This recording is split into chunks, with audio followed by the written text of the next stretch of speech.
Praise lord. Good morning. యేసుని స్వరం కార్యక్రమానికి ప్రేమతో స్వాగతం. ప్రియులారా, దేవుడు దయచేసిన మరొక రోజును బట్టి దేవుడిని స్తుతిస్తూ ఆయన నామాన్ని హెచ్చిస్తూ ఉన్నాం. జీవం కలిగిన దేవుడు మనకు తోడుగా ఉంటూ ఆదరిస్తున్నాడు. యేసుని స్వరం కార్యక్రమం ద్వారా అనేక మంది మేలు పొందుతున్నారు, దీవించబడుతున్నారు, ఆశీర్వదించబడుతున్నారు. ఉదయకాలం యెషయా గ్రంథం 41:11 నీ మీద కోప్పడి వారు సిగ్గుపడి విస్మయం పొందెదరు. మొదటి మాట యెషయా 41:11. నీ మీద కోప్పడేవారు సిగ్గుపడి విస్మయం పొందెదరు. ఇప్పుడు గమనించాలి, చాలాసార్లు మన జీవితంలో మనం మౌనంగా ఉండి దేవుని వైపు చూస్తూ ప్రార్థన చేస్తున్నప్పుడు కొంతమంది మన మీద కోప్పడుతుంటారు. కోపడినప్పుడు మనం ఏం చేయలేక దేవుని వైపు చూస్తాం, అంటే మౌనంగా ఉంటాం. సో వాళ్ళు అనుకుంటారు వీళ్ళు మనతో యుద్ధం చేయలేకపోయారు, లేదా మనతో గెలవలేకపోయారు, మేమే గెలిచాం అనుకుంటారు. కానీ మన వైపు ఉన్న దేవుడు శక్తి కలిగిన దేవుడు. నీ మీద కోపడిన వారు దేవుని వాక్యం సెలవిస్తుంది, వారు సిగ్గుపడి అవమానం పొందేటట్లు దేవుడు చేస్తాడు. నువ్వు మౌనంగా ఉండడం అంతే. మనం మౌనంగా ఉంటే దేవుడు మన పక్షంగా యుద్ధం చేస్తాడు. గమనించాలి. మొదటి మాట ఏంటంటే, నీ మీద కోప్పడేవారు సిగ్గుపడతారు. అయ్యో మేము ఎందుకు కోప్పడడం, మేమే అనుభవిస్తున్నాం కదా అనుకుంటారు. గమనించాలి పిల్లలు. రెండో మాట చూస్తే, నీతో వాదించేవారు మాయమైపోదురు. What a wonderful promise of God అండి. నీతో వాదించేవారు మాయమైపోతారంట, కనబడరు. అవును, మన జీవితంలో చాలామంది ఊరికి ప్రతిదానికి వాదిస్తుంటారు. అదేంటి ఇండియాలో ఎందుకు జరిగింది, అది ఎందుకు జరుగుతుందని ఈ మధ్య వాదనలు ఎక్కువైపోయినాయి. ఇక వీళ్ళకి సువార్త ప్రకటించడం, బైబిల్ చదవడం, దేవుని వైపు పిలవడం, లేదా దేవుని దగ్గర చేర్చడం మానేసి ఈ మధ్య డిబేట్లను మొదలెట్టారు. డిబేట్ పెట్టుకొని వాదనలు ఎంతో సమయాన్ని వాదనలో గడిపేస్తున్నారు. ఈ వాదన చేయడం వల్ల అనేక మంది చూస్తారు మమ్మల్ని లైవ్లో, మాకు వ్యూస్ ఎక్కువ వస్తాయి, కామెంట్స్ ఎక్కువ వస్తాయని కొంతమంది ఈ వాదనలు దిగుతున్నారు. దానివల్ల ఎదుటి వ్యక్తికి ఏమాత్రం ఉపయోగం ఉండదు.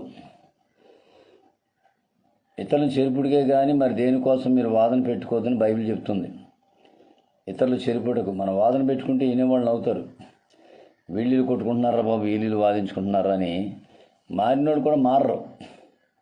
కాబట్టి పిల్లరా, నీతో వాదించేవారు మాయమైపోతాను వాక్యం చెప్తుంది. సైలెంట్గా ఉండు, వాడు కనబడకుండా దేవుడే చేస్తాడు. అలా వాదిస్తున్నారని మనం దిగేసి మనం కూడా వాదించి ప్రార్థన పోగొట్టుకుని, ఆరాధన పోగొట్టుకొని, భక్తి పోగొట్టుకొని వాళ్ళ వెనకాల పడి తిరిగితే దానివల్ల లాభం లేదు. యేసుతో వాదించడానికి సాతాను కూడా దిగాడు. సాక్షాత్తు యేసు ప్రభుని వాదించడానికి దిగాడు. అంటాడు, రాళ్ళ రొట్టెలుగా తీసుకోమన్నాడు. ఒక మాట చెప్పేశాడు, దేవుడు మనుషుడు రొట్టె వలన కాదు దేవుని మాట ద్వారా జీవించాను. రెండోసారి అంటాడు, నేను తోసేస్తున్నాను కొండమించి అంటాడు.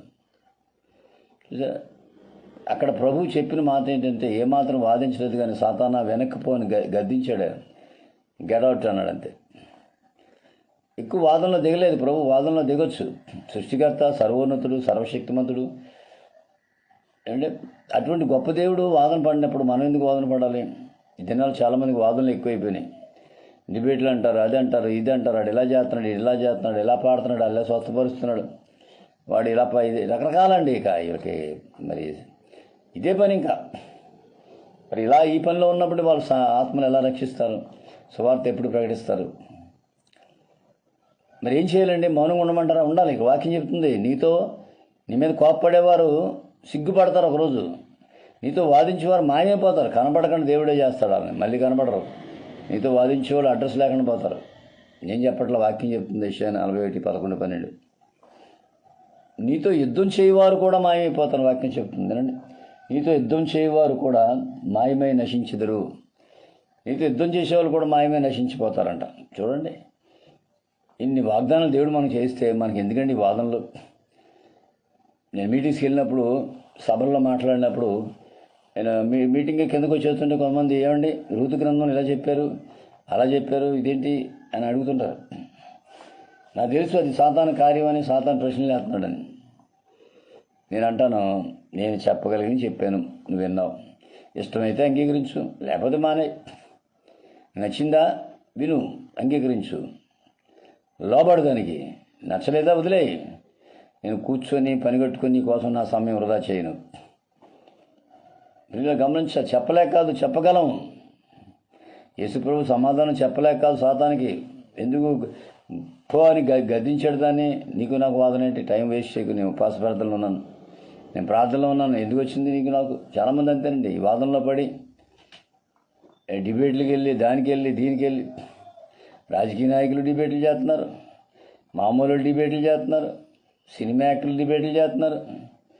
ఏమండి, ఈ ప్రతి చోట ఇది ఒక అలవాటు అయిపోయింది. ఎందుకంటే వ్యూస్ రావాలి, కామెంట్స్ రావాలి.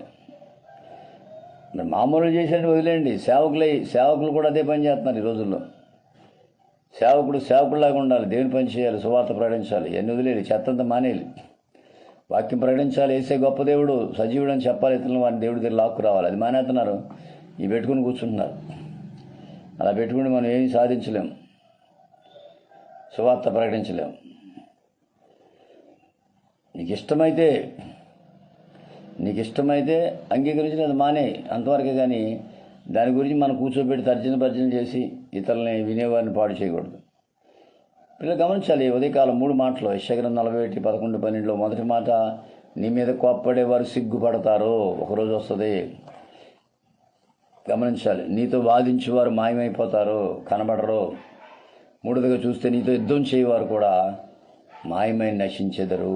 గమనించాలి పిల్లలు. ఇవేమీ కంగారు పడక్కర్లా, ఏం భయపడక్కర్లా, దిగులు పడక్కర్లా. వాదిస్తున్నారా, నీతో యుద్ధం చేయాలనుకుంటున్నారా, నిన్ను బాధ పెట్టాలనుకుంటున్నారా, నీ మీద కోప్పడుతున్నారా, ఏం కంగారు పడొద్దు. నీ పక్షంగా ప్రభు ఉన్నాడు. మోషే మీద సణుక్కున్నారు, వాదించారు మోషేని. ఇతడైనా గొప్ప నాయకుడు, మేము నాయకులు కాదా అన్నారు. మోషే ఏం మాట్లాడలా. మోషే బదులు దేవుడు సమాధానం చెప్పాడు. అతడు నా ఇల్లంతట్లో నమ్మకమైన వాడు, సాత్వికుడు, దీన మనసు కలిగినవాడు. దేవుడు సాక్ష్యం చెప్పాడు మోషే గురించి, అతడు నా ఇల్లంతలో నమ్మకమైనవాడు. బాధిస్తుంటే సమాధానం దేవుడు ఇచ్చాడు. మోషే ఏం మాట్లాడలేదు, సైలెంట్గా ఉన్నాడు అంతే. నువ్వు సైలెంట్గా ఉండు. ఎంతమంది ఎన్ని మాట్లాడుతున్నా, ఎంత నిందించినా, ఎంత వాదించినా, ఎంత కోప్పడి, నువ్వు సైలెంట్గా ఉండు. రిజల్ట్ నీకు వస్తుంది. దేవుడు ఒకరోజు ఖచ్చితంగా నీ వైపు నుండి వాళ్ళకి బుద్ధి చెప్తాడు. అప్పుడు వాళ్ళు సిగ్గుపడతారు, అవమానం పడతారు. అయ్యో ఎందుకు ఇలా చేసాం, మేము ఎందుకు ఇలాగ అన్నాం, నిజమే మాదే కదా పొరపాటుని సిగ్గుపడతారు, విషమే పొందుతారు, మాయమైపోతారు, కనబడరు, అడ్రస్ ఉండదు వాళ్ళకి.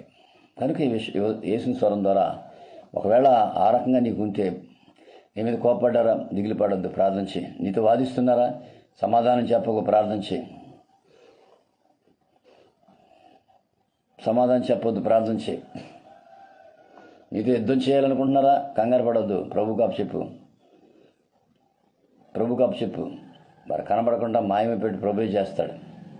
అంతేగాని ప్రతిదాన్ని పట్టుకుని ఏలాడొద్దు, సమయం వృధా చేయొద్దు.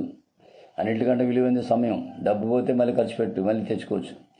ఆరోగ్యం పోతే మళ్ళీ డాక్టర్ దగ్గరికి వైద్యం చేయించుకోవచ్చు. సమయం చాలా విలువైంది, అతి ప్రాముఖ్యమైనది సమయం. గమనించు, దాన్ని పోగొట్టకూడదు, సమయం వృధా చేయకూడదు.